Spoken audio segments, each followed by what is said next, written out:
It's taken me 30 years of study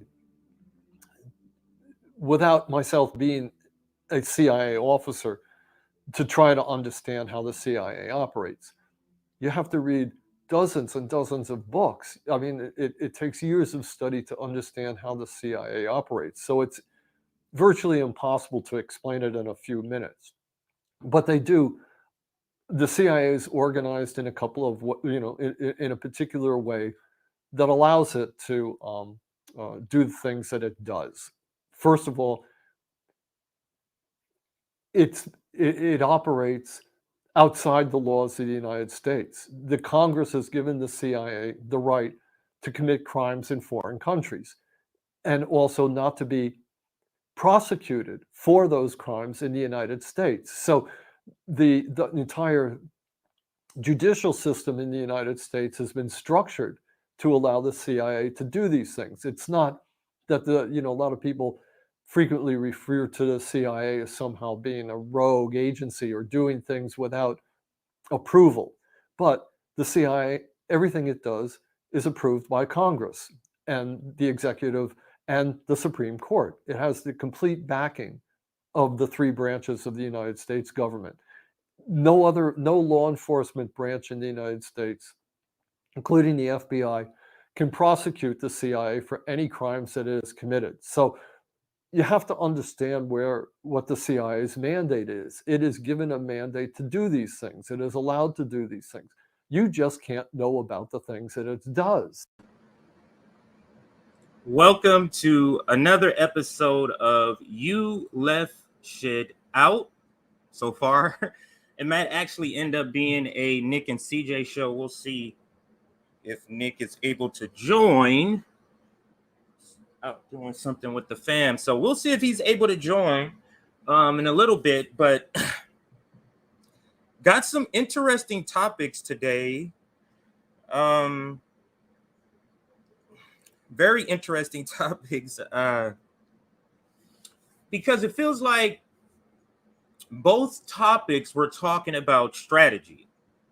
And let me show you what I mean. I'm going to throw the graphic up so we could talk about what I mean here. So let's take Briahna Joy Gray. In showing solidarity, there is a push or people talking about conversation about Briahna leaving the Hills Rising in a show of support for Palestinians, and also Katie Halper, who was fired by Rise or The Hill for her monologue on Israel, the apartheid state. So the question we're going to be answering is who, or oh, shoot, that says who should Bree that should say what should Bree do, so we'll fix that. What should Bree do? And it feels like that strategy, because we're talking about her being on a platform that's corporate, being able, I mean, it may not be as further left as, let's say, the segment she did with like Nick and Sabby, but she is able to put a leftist spin or leftist perspective, or whatever phrasing you want to give it, to this corporate media outlet. So hang on a second here so I can change this here. So that's the question. So, but let's not dive into it too much here, because I wanna wait for the segment. But I gotta get this graphic fixed. So, but the other item here, CIA Democrats, and this is the reason why I say both of these topics feel like we're talking about strategy. Oh, I didn't even explain the first one. So the strategy for the left, is it to show solidarity, which is great. On the other hand, could Bree show solidarity by staying on the show and doing something? So that's the question we're going to be asking. So I feel like that's strategy. And then we have the CIA Democrats. Now, that's sort of self-explanatory. If they have CIA Democrats, this inside-outside game strategy, how does that affect that? So that's the reason why I feel like both of these, we're talking about strategy. A second here. I am fixing this graphic. So that's the reason why it feels that way to me. So, but before we get started, we're going to do a like check. We're going to do a chat check. But even before that, I want to ask, because I want everybody on paper, in this case in chat, to have their answer down. So answer the question. Let me make sure I'm being shown here. Yes. So answer the question. What should Bree do? And what should Bree do? 1 second, one letter. So what should Bree do? That is the question we're answering right now, and I'm serious because I want us. I want everybody's honest opinion without the influence of the segment. So that's just to be honest with you. So let's give it like 60 seconds for everybody to sort of go and vote, or if that's what you want to call it, voting, but to put in their answer to my question. That's a better way of saying it. Put in an answer to my question of what should Bree do? And we're going to come back to these answers, and I'm going to show them right now so everybody's on record. That's the way I said paper. Record is the better way of saying it. So what should Bree do? And I want to put everybody on record. So let's give it maybe another 30 seconds or so to give everybody a chance to put it up, and to give their answer. And I'm going to post them right now, or I'm going to put them up on the screen right now so we can get everybody on record. All right, so now let's go to some of your answers here. I can already see them kind of flooding in here. So I'll use this as a sort of the chat check. So this will be the chat check. Oops, close the comments when I meant to expand them. 1 second here. Okay, so I'm going to start at the bottom. So right here is a vote, leave the hill.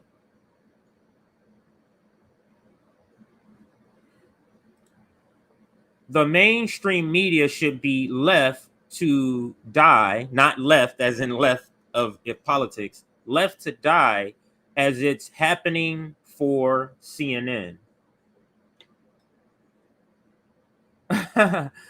This is a suggestion. Give a fiery why she quits speech before leaving, but it's up to them to air it. That's the whole reason that's the whole thing how Katie Halper's monologue never aired on there, because they have the final word, which is why they don't do live shows. Okay, so here goes a point.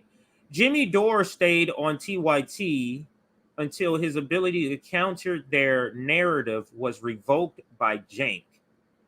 So essentially, when he was countering the narrative, it was fine up until Cenk said, okay, for some reason, and maybe there were some corporate ties, maybe there was some corporate money that he knew could be on the horizon, why he decided to say, hey, yeah, this is no longer, gonna fly here, Jimmy. So to your point, your point is taken. Let me see here. Trying to also fix this graphic. So let's go to some more comments Hang on, I got a bunch coming in here. Burn it down, Bree. Bree is more helpful if she has a foothold in establishment media. Stay until she can collect unemployment should take less than a month.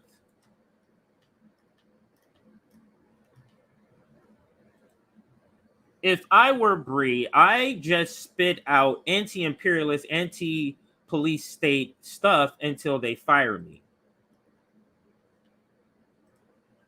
Bree should keep speaking truth to power while she has the opportunity to be on a platform so large, like the Hill. Ride it until the wheels fall off. Wow, these are some great comments, and it doesn't seem like any of you are like bashful of like, oh yeah, you know, I'm kind of taking it lightly here. I'm gonna go slow on this. All of you are kind of saying no, she should, or not all of you. Yeah, no, yeah, most of you, I'll say. Let's say, put it that way. Most of you are saying she should ride it till the wheels are off, or at least stay. 1 second here. 1 second here. Almost done with this graphic. Oh, wow. I didn't know when you do that, it does that. Learning a lot about this graphic stuff. All right, so I think I got it done. So yeah, that'll be replaced. Apologies for that mistake. All right, so again, let's continue. Bree should double down on BDS. Here goes a vote for leave the Hill. Leave the Hill. Here goes a vote for stay. Here goes another vote for leave. I see another burn it down. Bree should leave the mainstream media garbage and stand up for what is right. So Omar is saying principle. Stand up for what is right. What they did to Katie Halper is wrong.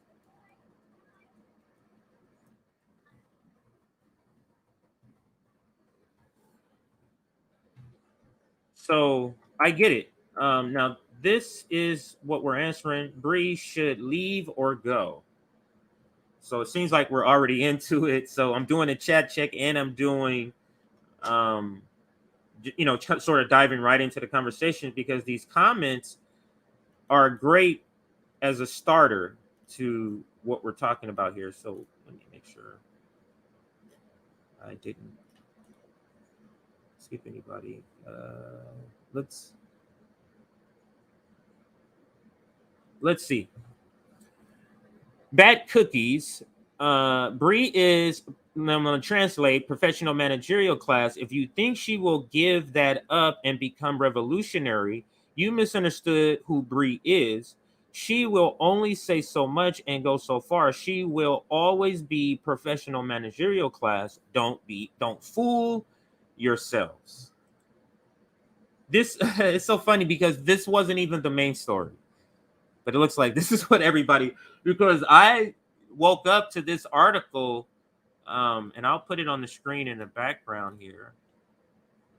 I woke up, oops, did not mean to do that. So I woke up to this article entitled Reinforcements for the CIA Democrats in the 2020-22 election. And I was like, wow, an actual news outlet with them talking about it, sort of in the title. Where is the one? Okay, this is the one I'm looking for. So I'll put that up there as we're talking about Bree. But this was supposed to be the main story, CIA Democrats. And then I had the Bree story waiting for other stories to stack with that stream. That's sort of how I do it. And then I was like, why don't I just include Bree's story with this? And that was sort of the last minute. So this was supposed to be the main story, but it looks like people are very interested in this conversation. So we'll start with the Bree should leave or not question. Now, let's continue with the comments. I put that one up. Here's another burn it down. I'm not sure if it's the same person. She should quit and stop helping their bottom line.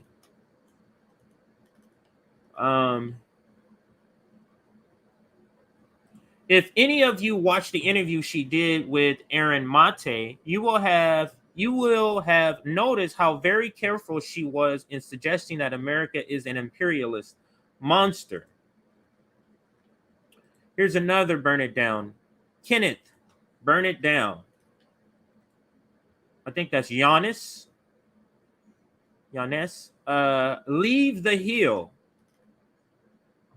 There goes one. Go Marxist. Bree got Nick on rising. She should stay. Stay and drop another monologue about how good BDS is. Leave the hill and rising and speak out for the truth.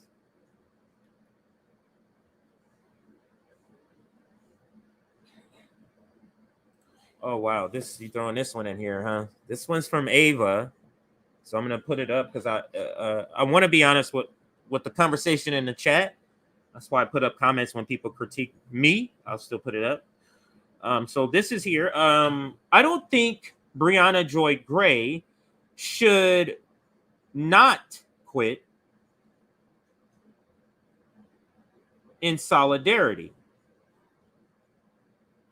with Katie Halper. I feel Katie wouldn't do the same for Briahna Joy Gray. Also, Briahna Joy Gray should utilize the rising platform for as long as she can until they fire her. So that's a comment. Start her own podcast. I think that's a joke from Big Rich, right? You know she has a podcast already. I will be surprised if she's not fired within the next week. This is BJG or Briahna Joy Gray's main source of income. She ain't budging. Is rising?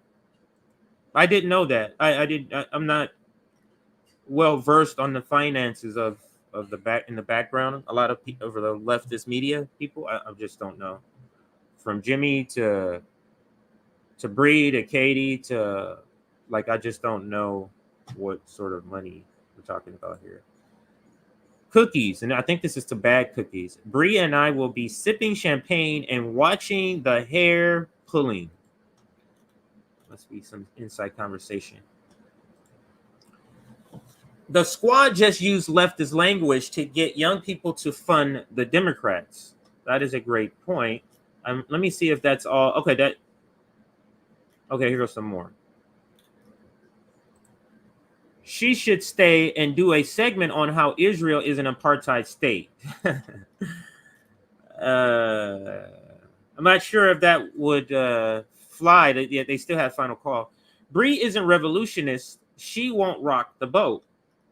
So are you saying she wouldn't do a segment that Katie Halper was doing?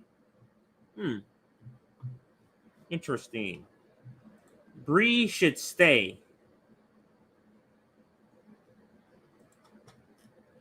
Bad Cookies is always throwing in the bad vibes, according to other people in the chat. But Bad Cookies again, left strategy, grift, progressive, or bust. Not sure I disagree with that. Not saying that's not at all what I'm saying Bree is, but not sure in general the statement is not true. I don't think I skipped any super chats. Okay, so let's get more into the conversation, I guess. And I think one way of me doing that, let me go to Twitter and all right, let's see.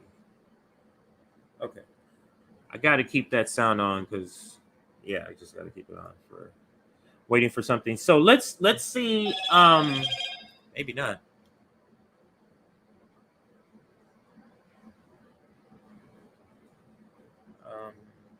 let's see. Oh, I'm not getting, okay. Let's type in KT Helper, and we'll get to see how this actually has become a viral thing. It has become a viral thing. So let's, oops. Actually, let me do this while I'm here.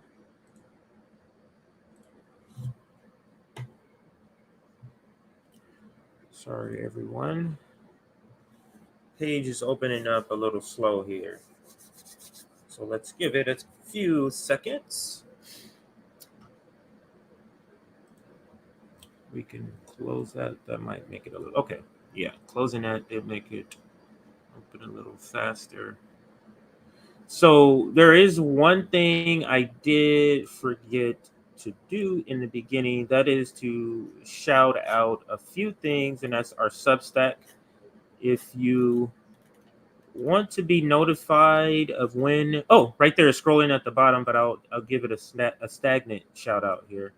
If you want to be part of, or if you want to get notifications of streams like this, like for example, this is an unannounced stream.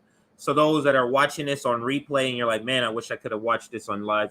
If you join us, if you join our Substack, we send these notifications out. I sent a notification for this stream out about, an hour and a half before it went on. So you would have got a notification, and an entire hour and a half, it would have been in your email. You can just click on the video and watch it for your email.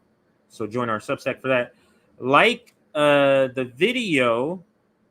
Let's see where we're at.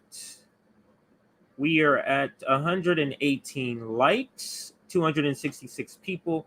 Could we push to 175? Let's see if we can get a few more people in here. I would like to get more people who think she should leave, because it seemed like it was a lot of people who said, I think she should stay. So if we can get some more people who think she should leave, then maybe we can get like a little bit of a debate going here. So let me first fix this graphic. Or I'm sorry, not first, but let me now fix this graphic. So I have, where is it? I have the updated graphic. What should Bree do? All right. All right, so it's fixed there. I'll fix it on Rockfin in just a moment.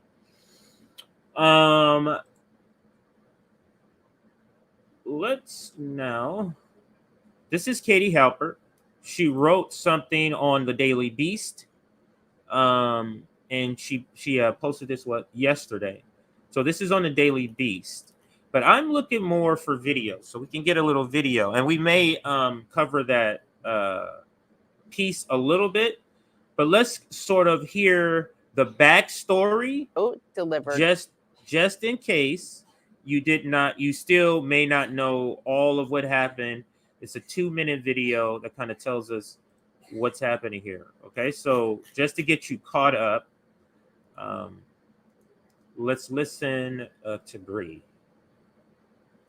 The following monologue is something. Let's listen to Katie. That I wrote, delivered, and recorded at the Hill.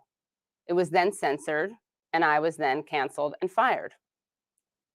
Representative Rashida Tlaib has been condemned by some over comments she made about Israel. Here's CNN's Jake Tapper reporting on what the Michigan Democrat said and the response it prompted. Democratic Congresswoman Rashida Tlaib of Michigan facing criticism today from what several of her Jewish colleagues have deemed anti-Semitic comments. Here's what Tlaib, the first Palestinian-American woman to serve in Congress, said at a virtual event yesterday. I want you all to know that among progressives, it has become clear that you cannot claim to hold progressive values, yet back Israel's apartheid government. And we will continue to push back and not accept this idea that you are progressive except for Palestine any longer. The CEO of the Anti-Defamation League, Jonathan Greenblatt, slammed the comments, saying that Israel does not have an apartheid government, and said that she should not be imposing a, quote, litmus test in a tweet, saying, quote, Tlaib tells American Jews that they need to pass an anti-Zionist litmus test to participate in progressive space. Some of Tlaib's Jewish colleagues in Congress agreed. Florida Congresswoman Debbie Wasserman Schultz called her comments, quote, outrageous and, quote, nothing short of anti-Semitic. Debbie Wasserman Schultz is right. It is outrageous. It's outrageous that Rashida Tlaib is getting attacked.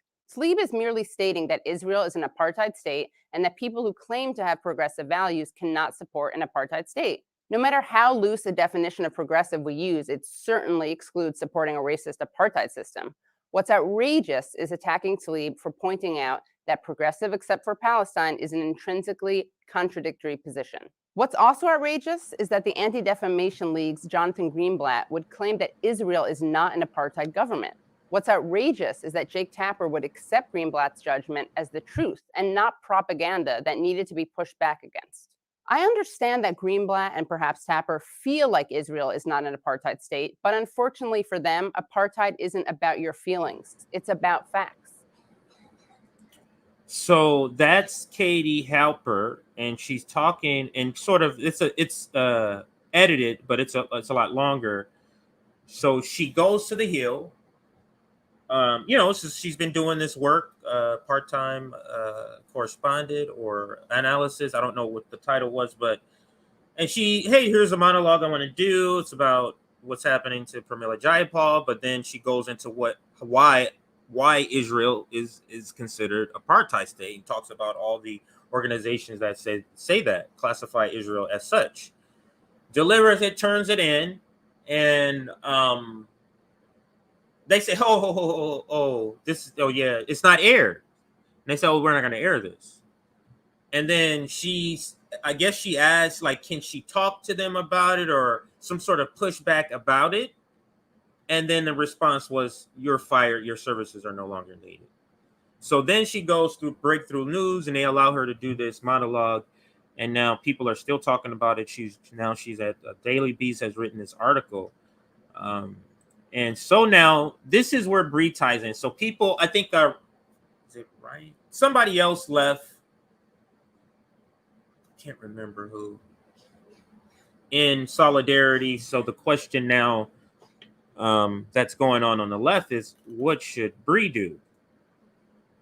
Right? What should Briahna Joy Gray do about the situation? So let's see what else is here before I give. So this is the link. You can go watch this is what got Katie Halpert censored and canceled. It's on Breakthrough News. Let me just see if there's any other. Oh yeah, this is where she gives part of her monologue. It looks like down here. It says part 1. I don't see. Oh, she has a link here. I'm sorry. She has a link. I'm sorry. So that's the same clip we just watched. So, wow. So let me see what Chuck Modi puts here. This is Chuck Modi, friend of the show. Actually thinking about doing the NBA show, the NBA on RBN show. And Chuck, he's a sports reporter, and having him as one of the regular co-hosts. So that is actually in the works right now. NBA on RBN. But anyway, this is what he puts up here on his tweet, and this was on a second. Katie Halpert got fired for correctly stating Israel is apartheid state. Palestinians know this. Anyone, and then it says South Africa's foreign minister, Dr. Naledi Pandor, has repeatedly referred to Israel apartheid. Only people on the planet in denial are U.S. and Israel. So let's watch Dr. Naledi Pandor, I believe I'm saying the name right, speak about this and how she refers to Israel in this clip as a apartheid state. That's what Chuck Modi is saying. Let's listen. While we work to address contemporary conflicts, we should not ignore long-standing conflicts, such as that of the people of Palestine, which has been on the United Nations agenda throughout the 7 decades of existence of this organization. We cannot ignore the words of the former Israeli negotiator at the Oslo talks, Daniel Levy, who addressed the UN Security Council recently and referred to the increasingly weighty body of scholarly, legal, and public opinion that has designated Israel to be perpetrating apartheid in the territories under its control. Israel must be held accountable for its destructive actions that have significantly impaired the possibility of a two-state solution. Similarly, we cannot ignore the decades-long struggle for self-determination of the people of Western Sahara. We must, Mr. President, treat all conflicts across the globe with equal indignation, no matter what the color or creed of the people affected is. The murder of Shireen Abu Akleh and other journalists is a stark reminder of the danger that women in conflict situations face. We must do all we can to protect them and exert all effort to hold those accountable for harming them. So I mean, Chuck, in the caption of this video, he's absolutely right.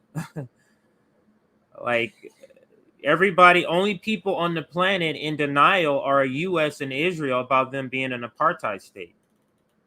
Like, that's pretty spot on. And this is the graphic for that Breakthrough News monologue that they let her do on their platform. Make sure you go check that out. But yeah, everybody's talking about it. There goes Sabby Sab that covered it, of course. Got a video out. So I was looking to see. Hang on a second. Oh, this is before. She's covering it, and that's before. But let's get back, kind of stir it back to the topic at hand. And the topic at hand is, what should Bree do? So wow, the comments are pretty extensive. So maybe I should go to the comments just to see what everybody's talking about here. And I am going to talk about this. I am going to play this video here. So actually, let's play the video first, and then we'll go to comments. And speaking of brain rot, shifting gears a little bit, but sticking to brain rot, Jonathan Greenblatt and others, Jonathan Greenblatt, of course, at the ADL, were furious that Rashida Tlaib made comments which included describing Israel as an apartheid state. I mean, it bears repeating that it is an apartheid state. But for anyone who's skeptical about that, what is your case? No, I mean, if I can say something also about the campaign against Rashida Tlaib, the Palestinian American Democratic Congresswoman from Detroit. Her comments were pretty tame. She said, Israel practices apartheid. I mean, that's something that is now so uncontroversial that even Human Rights Watch, a big, Western liberal NGO, even Human Rights Watch has admitted it. Even Amnesty International has admitted it. And remember, they're doing so decades after Palestinians told everyone. So that's the cycle here. Palestinians will tell you something. They'll be smeared, dehumanized, called anti-Semites, called everything, and then 30 years later, everyone else will admit it. Except we don't have 30 years now. The situation is urgent. Enough lives have been destroyed. The word needs to get out that Israel practices apartheid. One of the most extreme, one of the most severe crimes listed in the Rome Statute of the International Criminal Court. The crime of apartheid has been an international crime. There's a convention on the crime of apartheid since the early 1970s, at the height of the opposition to apartheid, white supremacist rule in South Africa. It got codified into international law, and that got reaffirmed in the Rome Statute in 2000. So it remains one of the most extreme crimes, along with genocide, ethnic cleansing, and other crimes of that level. Wow. I'll just let you know what level like apartheid is at or considered on the international stage. So let's go to comments. 173 comments here waiting. Like the stream. As you can see, lots of you did like, and now we have a lot more people here. So like the stream. That'll get even more people. But let's go to comments and see what we're talking about here, or what we're saying here.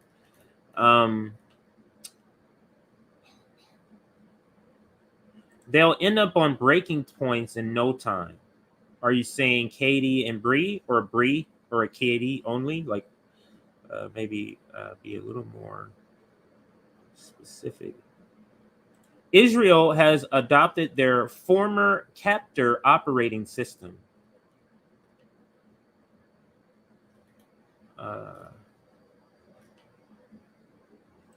Britain teed up apartheid.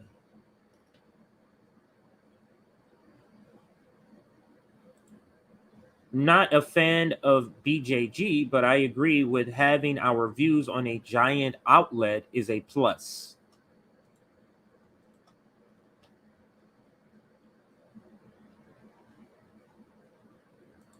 I get what you're saying. Israel is not a state, country, nation whatsoever.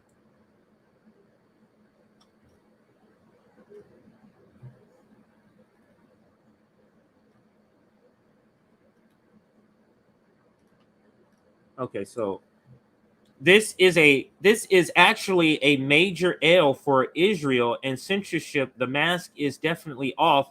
And it would seem that some people around the world know exactly what Israel, South Africa 2.0. Revolution versus imperialism.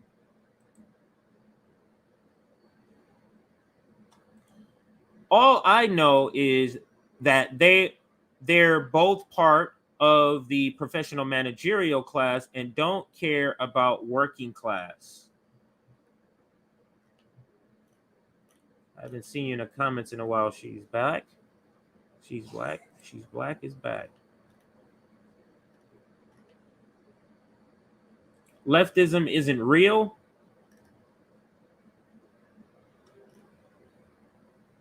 The Bank of England created Israel. Should she stay? She's a voice for leftist ideas and she gains a wider audience.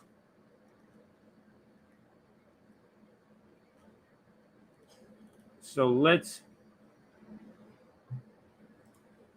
Katie is welcome to join UK movement if she wants. So let's go. Let's now sort of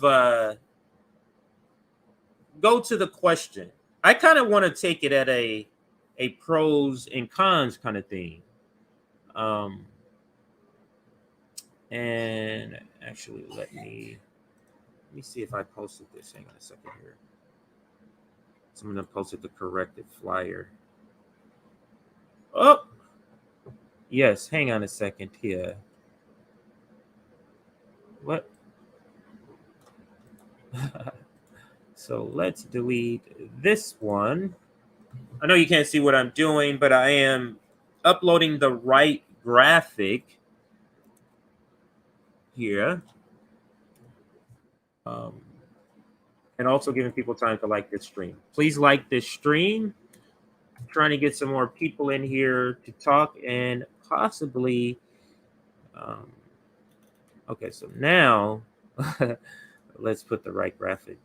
So if you are on Twitter, please retweet this graphic again. Is now the correct graphic. What should Bree do? So now I put up the correct graphic. All right, so let's now go to that graphic. That sort of was a setup. I wanted to use the graphic. That's why I wanted to post it first. So let's go to the graphic and kind of have that as the backdrop as we have this discussion. I'll be asking some questions, wanting to get most of your feedback. Because this could be considered something. Oops. This could be considered something that in a movement or in a coalition we would all come together and go, and examine and analyze and discuss and debate what should we do as a strategy. And that's sort of how I want to look at it today. What should Bree do? Oops. All right, so I fixed the graphic. Now, am I on there? Yeah. So now let's blow up the graphic. What should Bree do? So now that's a lot better. My apologies for that, having that incorrect. So we've discussed, got a lot of your comments, and if I'm not mistaken, if any of you have a different, I felt like it was more 70-30. For every 10, maybe 7 were saying she should stay, and about 3 saying she should go. So my first question would be this: is there a way? Okay, so this is what I want to try to answer. I want to try to see, is there a way to do both? Is there a way to show solidarity to the Palestinians and to Katie Halper and stay on the platform with the ability to say mildly left things up into revolutionary things, whatever description you and the audience give her? Some of you already said that she's not that revolutionary, so you want to say mildly left, if that's what you want to say. And then those that might think that she's a little bit more. So let's see, can you do both? So then that leads to the question: what else, is there something else that Bree could do that shows solidarity for Katie Halper and also for the Palestinian people? Is there something that she can do? A lot of you alluded to it already in the comments. What about her now making the Israel-Palestine issue something she regularly talks about? Now, she may not go as far as to say Israel is an apartheid state, but like bringing up the things that's happening in Israel. When these things happen, oh, Israel bombs and let's get a reporting. Okay, let's bring on Max Blumenthal to talk about it. Let's bring on Wyatt Reed to talk about it. Let's bring on Aaron Monte to talk about that. And she could make it something she does often. Maybe, 1 or 2 monologues every month. Is that suffice in showing solidarity to Palestinians? Is it a way to show solidarity and also get more of the word out? Is this an effective way of doing that? Is doing these stories, is increasing the amount of times you cover Palestinian stories enough to satisfy the solidarity sort of bucket for Palestinians and for Katie Halper? And is staying on the Hill and doing these stories, is it reaching a certain segment of people that it would not reach normally in any other setting? These are questions I'm going to go to the chat. If I see answers to these questions, I'll go to the chat and throw up some of your answers. But let's start there. Let's start from the point of view if she's trying to see if she can do both. Now we come, and then we're going to examine what happens if she leaves. Who's this? Oh, I wasn't even looking down, so I just heard somebody. I saw somebody pop in. What's up, Rome? What's up, man? Let me give you the proper introduction, then I'll put them back on. What's up, sir? What's going on, man? Just You're over this. yeah, I was just about to say you're out there in Mississippi. So everybody, I hope you don't mind. We're just gonna pause the story. He's out in Mississippi in Jackson. You want to give us an update? What's going on with you? Where you're at so far? What's going on? Oh yeah, it's looking good so far. I got just about under 11,000, well, a little bit under 12,000 bottles right now. We still planning on to go get some more. I'm gotta go get ready to go get this U-Haul. Then we're gonna be hauling up everything tonight, and we're gonna be sending shit out tomorrow morning. This is what I got so far. I don't know if everybody can see that. Let me just put you on the screen. They can probably see it better if I blow yours up. There you go. So this, you said you have a little under 12,000 bottles of water. Oh yeah, just a little bit under 12,000. I gotta go get some more to reach the goal, and gotta go find out how much it's gonna cost me in mileage to actually deliver all this. Okay. So okay, man, and you got a truck or a U-Haul or what you gonna be using it to take that out there?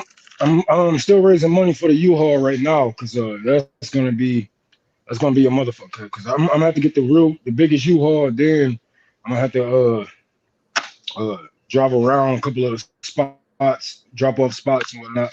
And Jackson from right here is 20 miles away, so it's gonna cost a little bit to actually deliver it. But so far it's looking good, man. It's like shit, we're gonna make a mark on this motherfucker. I know that.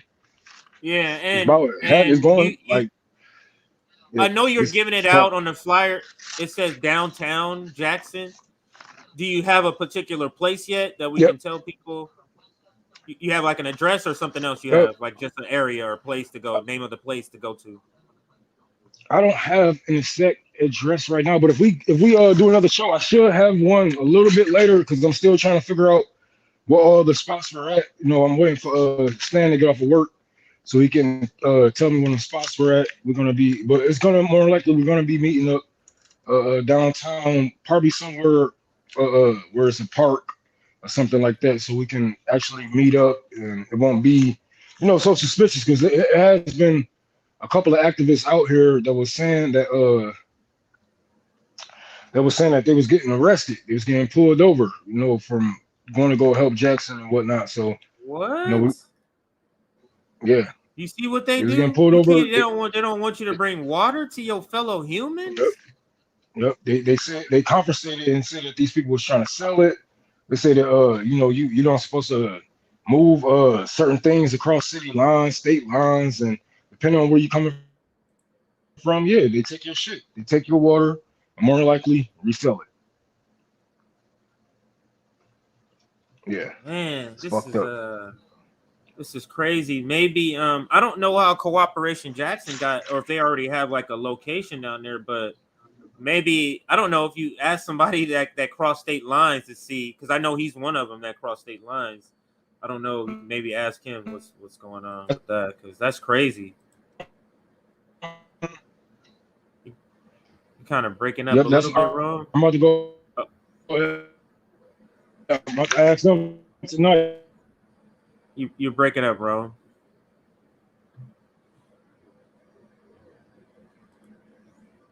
Are you there, Ron?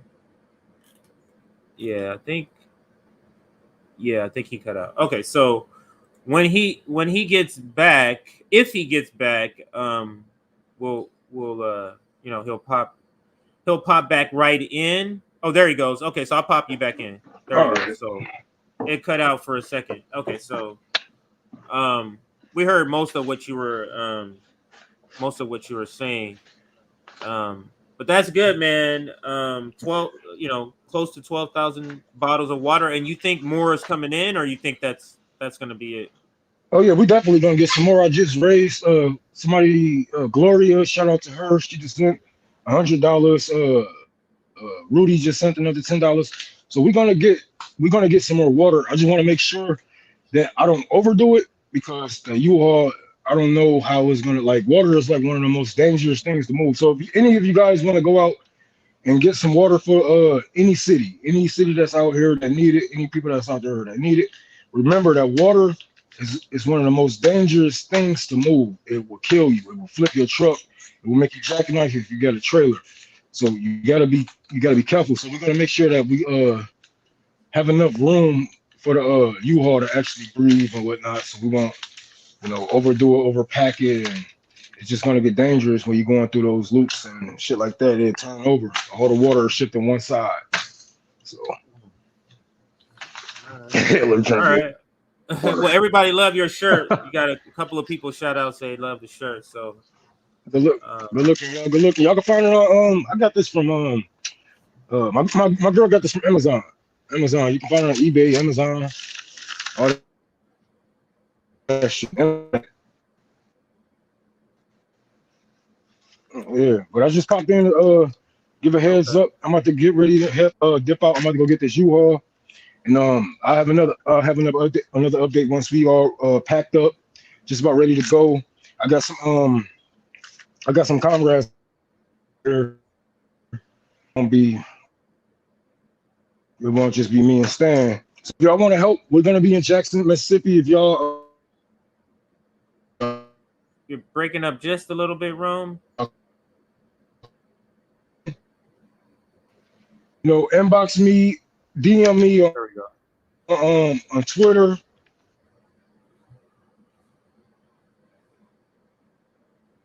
Uh-oh.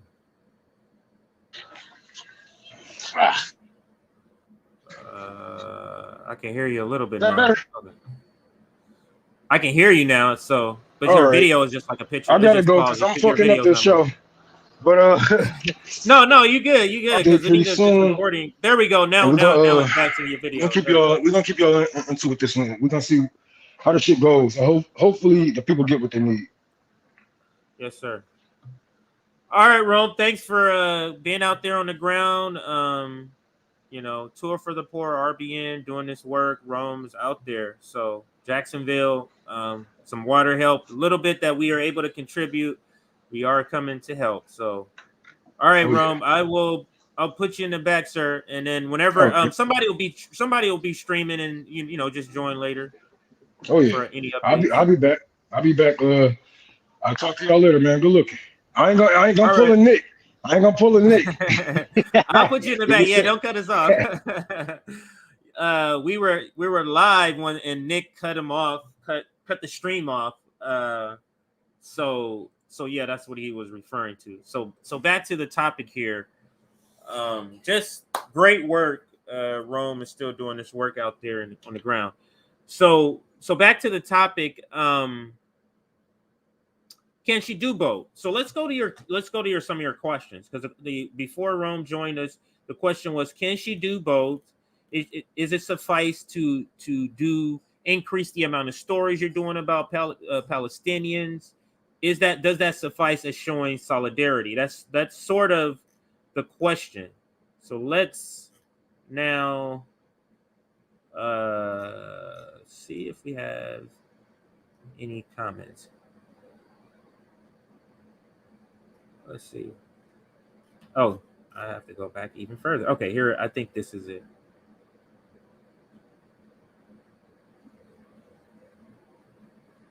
Okay, so Briahna Joy Gray can do what CJ suggested and also feature Katie Halper and what happened on her Bad Faith podcast. I think BJG just quitting is short-sighted, and not strategic. So that's what I'm laying out in this first scenario. It's sort of that. Yes, totally, CJ. She totally helps by showcasing Nick and Max. There's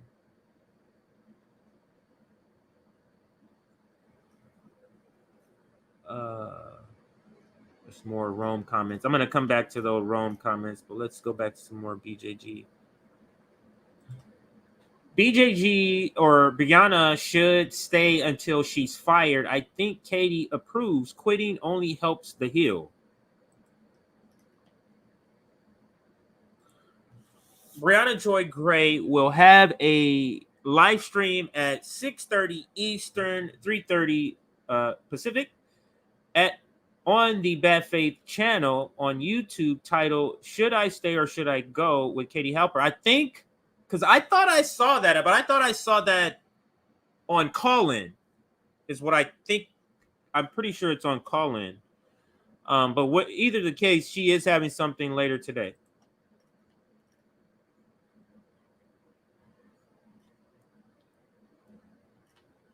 And you're forgetting about Sabby. Without Bree, Nick could not have appeared on the corporate media. And without Bree, Sabby would not have appeared also, because she was on there first, actually. I'm gonna put all these Rome comments up. Don't worry. I just want to make sure I get the Bree comments first. She's platforming people who otherwise wouldn't be heard.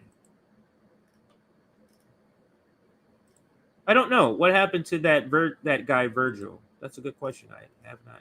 Maybe he just moved on and didn't want to do it anymore. Here goes something. Bring Katie on Bree's podcast as a co-host since Virgil ain't coming. That's been a while since Virgil. Like a long while. The revolution will not be televised. Yes, and I played a video yesterday, interviewed the guy who sings there, wrote the song, and what he was saying, he said he meant in the revolution. He was saying because the revolution first starts in your mind, deprogramming the propaganda. So he's saying it's not going to be televised because it's inside you first. So that's how he explained the song in the video. Maybe I'll bring that up if it's not too far away from me finding. I'll bring up that video again. I played it in yesterday's stream.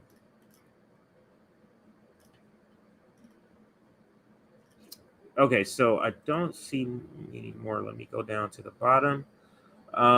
And let's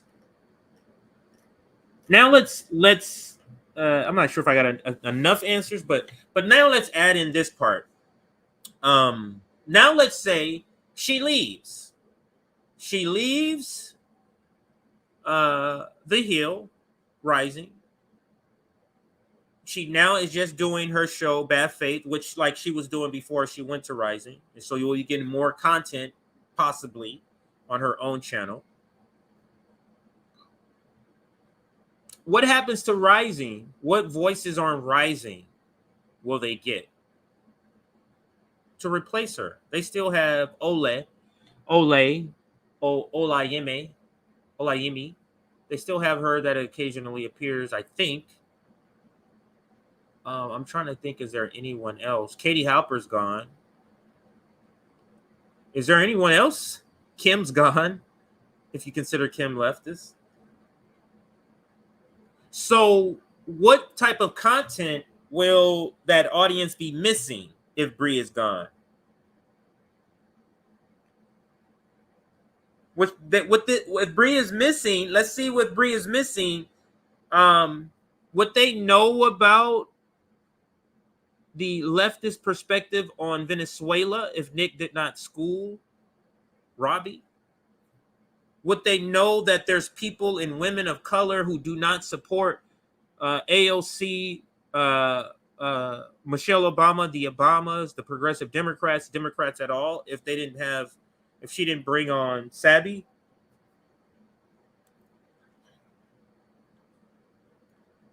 So, yes, but we're just an example of maybe the most extreme that she's brought on there, and that's the reason why I'm using RBN. But she's brought other people on there. I'm trying to think, has she been anyone extreme as us? So we're using RBN as an example, as the people who she can bring on, because we're the most extreme left in their eyes. And if you go and watch that video they did, that Nick, you'll see the comments. Their audience is saying bring Nick and Sabby on.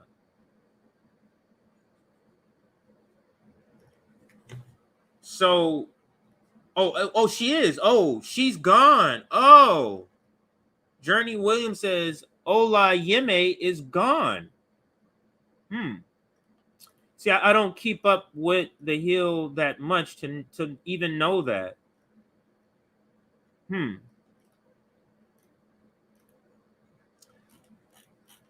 That is something. Maybe Bree wants the platform to keep having people like RBN on. I'm just trying to look at this from a strategic standpoint. That's the reason why I'm looking at it. But so for me, and I'll just give my 2 cents, and we're going to move on to the next story because the CIA Democrats is a very interesting story. But for me, it's all about strategy. And for me, staying on the show is what I would recommend, but it has to be tied at the hip, go hand in hand with an increase in coverage on Palestine. Like, you can't just stay on and then do the same stories and the same frequency that you've been doing. There has to be a focus, a sort of diverted energy towards other items, specifically Palestine and things of that nature, maybe Yemen, stuff like that, maybe Saudi Arabia. So that's what I believe should be done, because staying only is solidarity if you're doing more stories. Just staying to say I'm here, continuing to do the left stories. I don't know how many more left stories there can be. We're really just talking about the same policy. So really, they've kind of heard a lot of the same policies, this audience, from a general left perspective, not an RBN perspective. So that's what I'm saying. So if she stays on and she becomes the radical in the framing of how radical a Bree can be. So of course she's not going to be an RBN, a Savvy. I'm saying in the framing of as radical as Bree can be in this context. That to me is the way to go. So I would say, this is so funny. People are probably laughing at me. What I put, leave or go. It should leave, leave or stay. So all of you have been laughing at me this whole time with the wrong graphic and the wrong wording on there. So, but it is. I don't care that much. It's just a word. Bree should leave or stay. So I say she should stay. So my vote is stay, but that stay has to be accompanied by an uptick, and I would say a noticeable uptick in coverage of Palestinian struggle, and people in that same sort of ilk, like Yemen, like Afghanistan people. So that's my take on it. I'll toss up a few more takes if any of you want to toss anything in. Even if you disagree, I'll toss that up too. But yeah, a lot of people saying I agree, stay. But again, it must be coupled.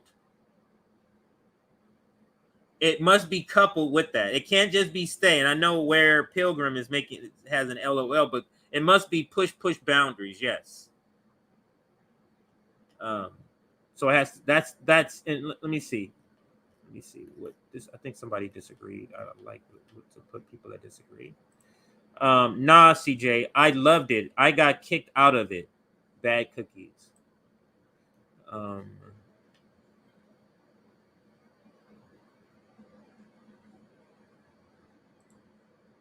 I like that RBN has revolution wit or right. I'm sorry, right in the name.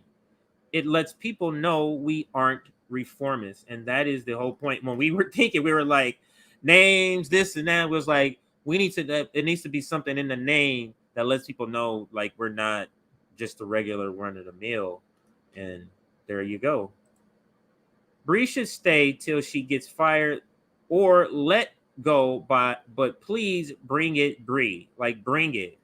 turn it up a notch. Somebody else says exactly. Hi everyone.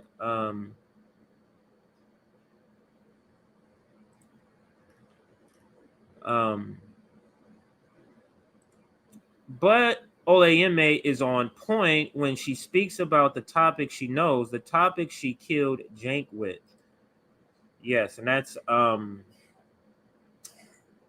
cash bail. She wants to get abolish cash bail. She's a I was just about to get there. She is a lawyer. She's a public defender. Yes. So she does that work. All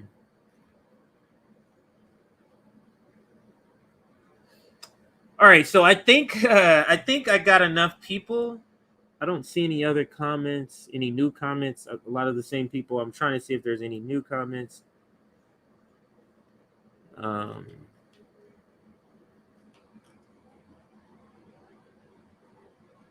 Yeah, I did like the Fred Hampton Leftist name. It was a cool name, but I do feel like RBN fits us. I do feel that. In the beginning, I didn't feel that, but I think Nick and I had a little question about it. But after a while, it does now feel like this is our name and the name that we should have had the whole time. So yeah, so that's my comment. And as somebody stated, I think there is a call-in on the Breeze Bad on Debrief. I was going to say Bad Faith is the YouTube cat podcast. Debrief is the show on Call-In. So on Call-In today, I believe there's a debrief. She's going to have Katie Halper on talking. So I would suggest checking that out. I would try to listen in. It just so happens when she goes on Call-In, I happen to be like some of the busiest parts of my day with picking up kids and all this stuff. So that's why a lot of times I just don't have the ability to catch it. But yeah, all right. So we're gonna pivot now to the next story because I got about 20 minutes or so. My middle daughter has a minimum day today, and she sprung that on me after like 30 minutes before the show started. So yeah. Let's read here.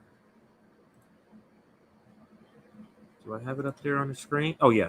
So it's this one though. So let me take this one down so I don't double back. All right. So we're gonna be pivoting to what was supposed to be the main story, but it turns out maybe the Bree story is the main story because a lot of people seem to want to talk about this in chat. CIA Democrats is the title of this next segment here. And I must say, I didn't know that people in media, people write about it using the same vernacular or phrasing as CIA Democrats. Like we use that in just flippantly talking about sort of what they do, like unknowingly or knowingly what their strategy is of being sort of doing CIA infiltration tactics. But let's like the stream before we get into this next topic. Like the stream. We're at 338 people watching, 269 likes. Could we push to 300 likes? That might get another 10 or so people in the chat. I'm trying to get more people adversarial. I like having liberals. I like having conservatives. So if you're here in the chat, speak up, speak your mind so we can get some lively conversation in the chat because that's where it's at. Did not mean for that to rhyme. Let's push to 300 likes. Subscribe to our Substack so you get notifications of streams like this unannounced stream, 2:45 p.m. I think I sent out a notification an hour and a half. So for those that are watching this on replay and wishing you were here live, like, oh, I was home. If I would have known, I would have watched. Join our Substack. You'll get that notification of streams. At least generally try to do at least 45 minutes before the stream. But today it was an hour and a half. So let's get back to the topic. And the article from World Socialist website, wsws.org, wsws.org. This article, not even a 24 hours old or a day old, by Patrick Martin. And just to note, let me actually make this bigger by doing it this way. And if I take this down, that'll make it even better. All right, so let's do this. Let's read this article. This is the first of a two-part article. So this is first of two parts. Not sure we're going to get to all of it. It's not too long, but it's not the shortest article. But let's read. Some 24 Democratic candidates for Congress running as challengers to Republican incumbents or as would-be successors to retiring Democratic incumbents are drawn from the military intelligence apparatus. This phenomenon, which the WSWS first analyzed and exposed in 2018 in our much-read series, The CIA Democrats, and that's something we can cover or read a little bit on it because that is a hyperlink, is becoming an increasingly important factor in American official politics. Let me continue with the article. 11 military intelligence candidates were elected in 2018 as part of the Democratic takeover of control in the House of Representatives. Their numbers increased by one in 2020 as one of the 11 lost his bid for re-election, but two new military intelligence Democrats were elected. This year, the size of the caucus could nearly, when they say caucus, they're talking about the CIA caucus, could nearly double even in an election in which the Democratic Party as a whole may well lose ground. The CIA Democrat caucus could very well double. The influx of military intelligence operatives into the ranks of the Democratic Party and Congress is now an ongoing political trend. There were 30 such candidates nominated by the Democrats in 2018, 30, 11 of whom won. There were 35 such candidates in 2020, including the 11 incumbents, and 12 won. A slight increase despite the election being a poor one for the Democrats. In 2022, the total number of such Democrats stands at 34. We're talking about candidates here. In addition to 11 incumbents, there are 23 more candidates drawn from the CIA, Pentagon, and State Department. This is the Democratic Party, people. The Democratic Party. The more effective evil, as we all say. These figures suggest that the influx of Pentagon and CIA operatives into Congress by means of the Democratic Party is not an accidental phenomenon. This suggests that. But the outcome of a defined policy which has two components. I should read that together. Let me read that again. These figures suggest that the influx of Pentagon and CIA operatives into Congress by means of the Democratic Party is not an accidental phenomenon, but the outcome of a defined policy which has two components.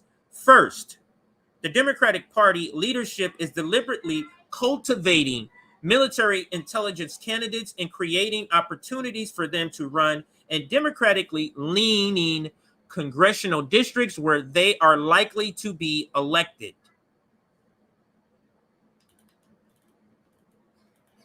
Two, sizable sections of the military officer corps, the CIA, and the State Department see the Democratic Party as their preferred vehicle for advancing the interests of American imperialism, to which they have devoted their own careers. Let's pause there. This article is so spot on so far, but let's pause there. But actually, let me reread that last part. Let me read. Where is it? So there's two components to this, right? To the strategy. Now let's read the second component once again. Second, sizable sections of the military officer corps and the CIA and the State Department see the Democratic Party as their preferred vehicle for advancing their interest of American imperialism. The Democratic Party is seen as the preferred vehicle for the future of American imperialism. Just let that sink in for a moment. The CIA thinks the Democratic Party is the preferred vehicle, not the monstrous, racist Republican Party, but the rainbow flag, trans rights flag waving, union busting, drum busting, drum dropping, immigrant deporting, drill permit giving, corrupt Democratic Party. The ones that progressive Democrats say, let's take over that party. This party that has been terrible for 200 years, one of the oldest parties. Let's take over that party.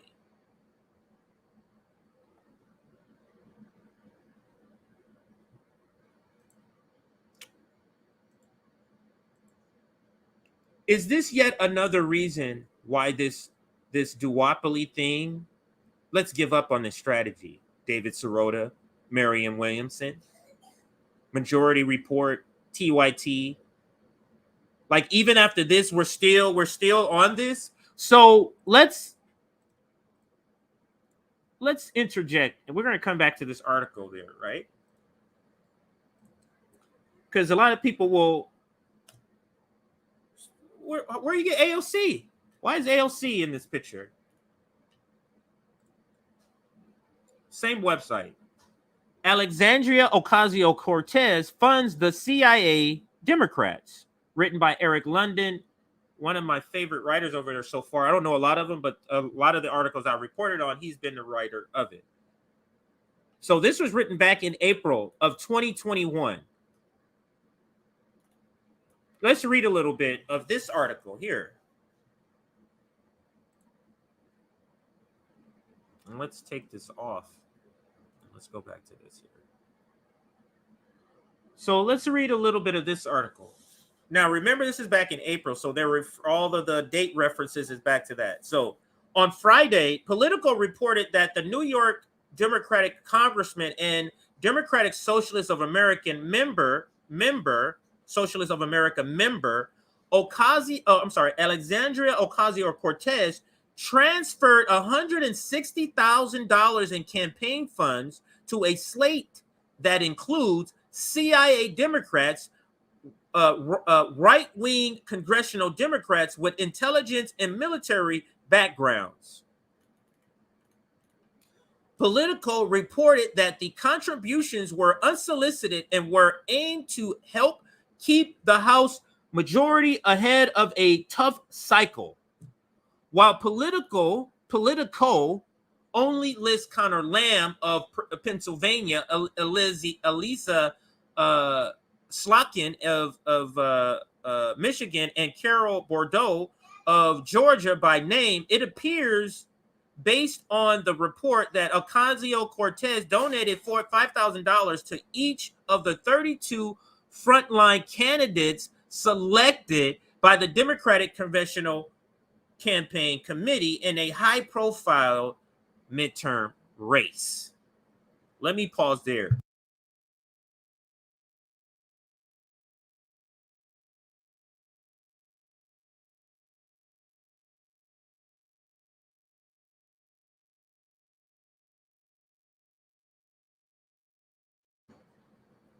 started reminding me I gotta be getting off here soon. Sorry.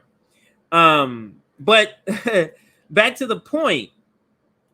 I'm sorry, back to the article.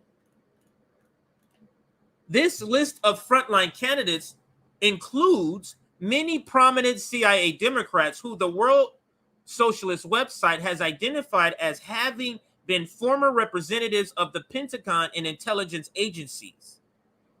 AOC donated and funded those people. In 2018, the WSWS published a 3-part series by Patrick Martin detailing efforts by the Military Intelligence Agency to flood the Democratic Party with loyal operatives. Beneficiaries of Ocasio-Cortez's financial support included a former CIA agent in Elisa Slotkin, Connor Lamb, Marine captain and military prosecutor, Tom Malinowski of New Jersey, and Assistant Secretary of State under Barack Obama, Abigail Spanberger, CIA Operations Officer, and Elaine Luria, Navy Commander, both of Virginia's Mikey Sherrill, Navy pilot in Middle East, and Andy Kim, advisor to the U.S. Military Command, Afghanistan and Iraq director for the National Security Council. And then lastly, both of New Jersey's Jared Golden and of Maine. I'm sorry, I skipped somebody here. Hang on a second. No, that's right. Both of New Jersey and Jared Golden of Maine, Marine infantry. So now that I just wanted to read that snippet just to get the understanding, or just to interject, I should say. Progressive Democrats, Justice Democrat strategy. Really? You talking about this? AOC funding CIA Democrats? What part of the Justice Democrat strategy is that? Did Cenk and Kyle Kulinski, did they come up with that part when they thought of this idea? So back to this article here. As was the case in our 2018 series and its follow-up in 2020, all the information presented here is gathered from publicly available sources, including Wikipedia, Ballotpedia, and particularly from the campaign websites established by each candidate. Also considered are the published list from the Democratic and Republican congressional campaign committees, identifying which campaigns they view as truly competitive where significant party resources will be expended. As before, we must point out that the Democratic candidates are far from seeking to conceal their role in unpopular wars in Iraq and Afghanistan, or in the skullduggery of the intelligence world, dominated by political subversion, illegal surveillance, and outright murder, whether by drone fire missile or the old-fashioned knife in the back. They positively glory in it with combat veterans posting photos of themselves in military gear, preferably in some foreign landscape. The intelligence agents are more discreet in terms of photographs and other information, as it to be expected, but not less celebratory in describing their services. So they're going to kind of go, and then it kind of goes over some of the people. Max Rose. I'm going to go back and read the more detail, but Max Rose, Connor Lamb. Then we have Jason Crow, Chrissy Holohan, Mikey Sherrill, Andy Kim, Jared Golden, Tom Malinowski, Elaine Luria, Abigail Spanberger, Elisa Slotkin. And then it's some other names, like, look at these. Former state official Sarah Jacobs won a safe seat, Democratic seat in San Diego, opened by the retirement of incumbent Susan Davis. So they're just naming a bunch of these CIA Democrats, but let's just read the snippets about a few of them, just so we can get a little bit of all of them. Actually, let me back out of this here really quick. I'm going to toss some of your comments up because I don't want to get too backed up. I see 200 comments. So let's toss up some of your comments here. I wish I had longer to go on this story, but I tried to find video content talking about this and just couldn't find anything. Now, that doesn't mean nothing's out there. That just means that the CIA and their buddies in the tech world could be intentionally hiding that from being searched upon. We're at 318 likes, everyone. 318 likes. We got 350 people watching. Could we push to 350? Could we push to 350 before we get out of here? 350 likes. Join our Substack. If you want to get notifications of streams like this, just join our Substack and you will be notified. All right, so let's go back to and finish out this article here and just briefly read on some of the background. So Max Rose, who commanded an army, I'm sorry, make sure. Let me go back to this way here. We can stay here. You can see it. It's big enough. Who commanded an army unit in several deployments in Afghanistan, was elected in 2008 in the 11th District of New York, which includes Staten Island and part of Brooklyn. That's Max Rose. Connor Lamb, a judge adjutant general in the Marine Corps, won a special election in early 2018 and then re-election in November of that year in the 17th Congressional District of Pennsylvania. The other 9 were re-elected in 2020 and are seeking re-election again in 2022. 4 are considered heavy favorites to win, including Jason Crow, 82nd Airborne Commander, Army paratrooper in Iraq, in Colorado. Chrissy Hulligan, Air Force captain in Pennsylvania, and Mikey Sherrill, Navy helicopter pilot, and Andy Kim, Pentagon advisor, headed Iraq desk at the National Security Council in New Jersey. The 5 others are considered in some danger, so not quite gonna win, with only slight edges over the Republican challenger, including Jared Golden, Marine Corps, Afghanistan, in Maine. Tom Molansky, State Department in Jersey. Elaine Luria, Navy Commander. Abigail Spanberger, CIA agent, Virginia. Elisa Slotkin, CIA agent, White House aide, Pentagon official in Michigan. This is amazing to me. I'm going to skip down here because it kind of just lists more. There are 23 new military intelligence agents running as Democratic nominees for Congress this year. A substantial portion, nearly 10% of the 252 available Democratic nominations. There are 435 seats in Congress, but 183 Democrat incumbents are seeking re-election. The proportion is even higher if we set aside safe Republican seats and consider only those with Democratic Party views as competitive. In these districts, numbering 56, there are 12 military intelligence candidates, more than 20% of the total. Six of these are running in districts carried by Joe Biden in 2020, 6 in districts narrowly won by Donald Trump. And then here it goes into 12 military intelligence candidates in competitive districts. It goes into like the competitive districts, but I'll just briefly read their names. I'm not going to keep reading. The article is fairly, I'm not even halfway through the article. So we have Jackie Gordon is a Democratic nominee in New York. There you go, there, picture. Gordon, who is an African American, was elected in town council while still on active duty and retired from the Army Reserves. And then we talked about Max Rose. That's just a picture of Max Rose there. That's him on the left. And then we have Pat Ryan, won a special election in August in New York. That's Pat Ryan. They're showing some graphics.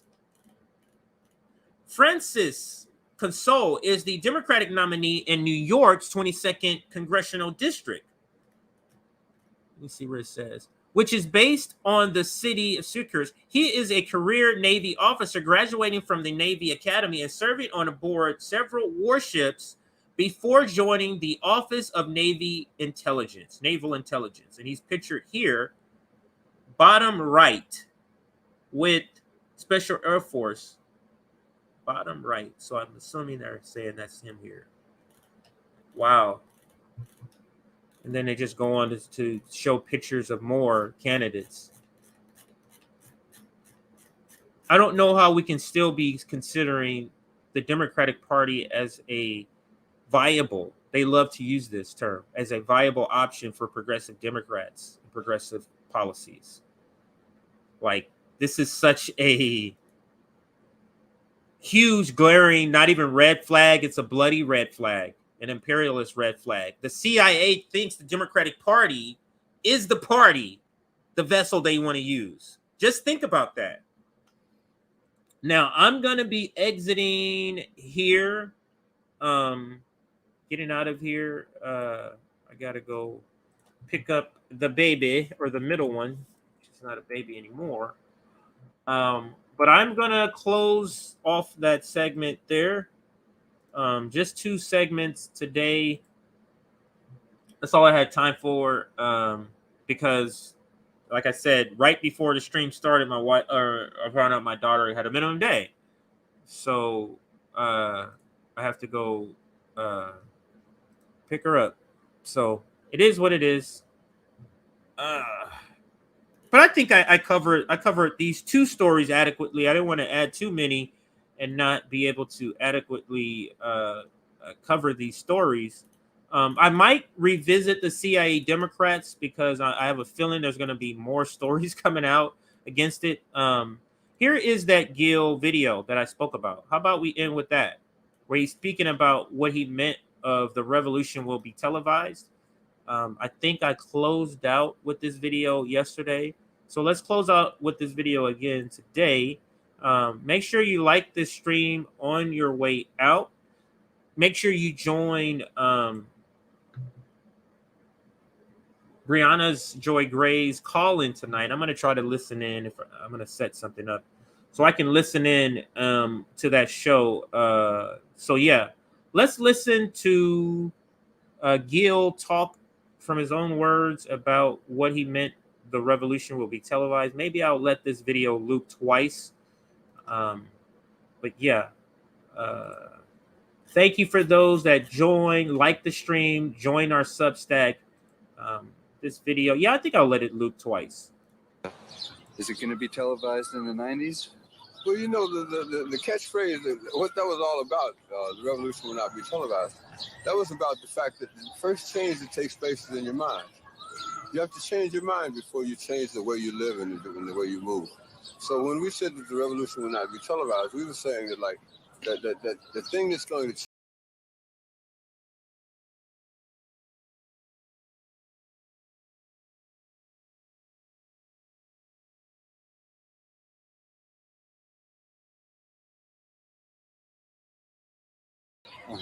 But I think that the Black Americans have been the only real diehard Americans here, because we're the only ones who carried the process through the process.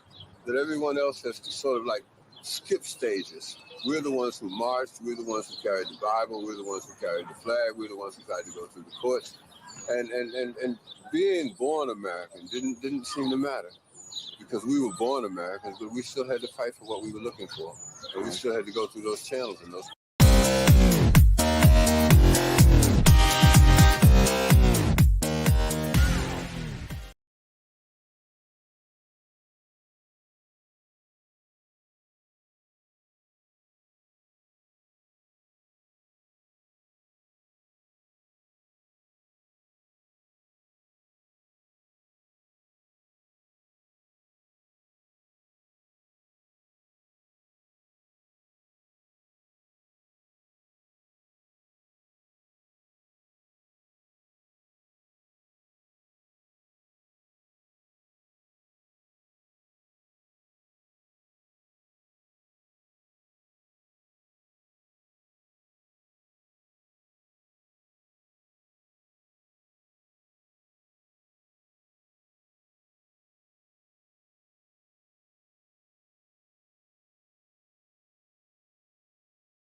air.